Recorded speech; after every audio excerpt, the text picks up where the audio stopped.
চট্টগ্রামের পটিয়া থেকে 10 কিলোমিটার দূরে আজিমপুরে প্রায় 50 একর জমিতে গড়ে তোলা হচ্ছে সাইফুল আলমের বাংলো বাড়ি।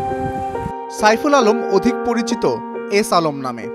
দেশের আর্থিক খাতের অনিয়মের সঙ্গে জড়িয়ে আছে তার নাম।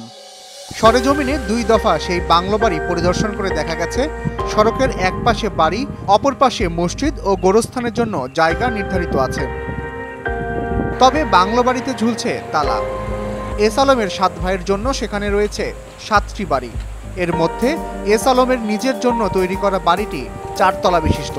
প্রতিটি তলার আকার 15,000 বর্গফুট। অন্যগুলো 3,500 বর্গফুটের ডুপ্লেক্স বাড়ি।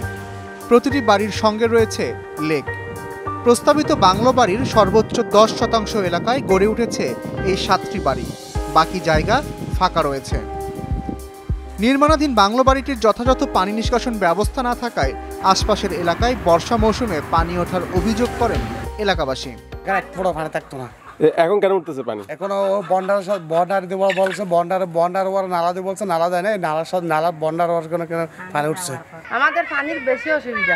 আমরা বাচ্চা নিয়ে বর্ষাকালে ভাত খাইতে হয় না, রান্না করে পানির জন্য।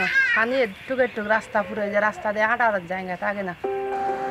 2020 সালে প্রকল্পটি হাতে নেওয়া হয় বলে জানা গেছে।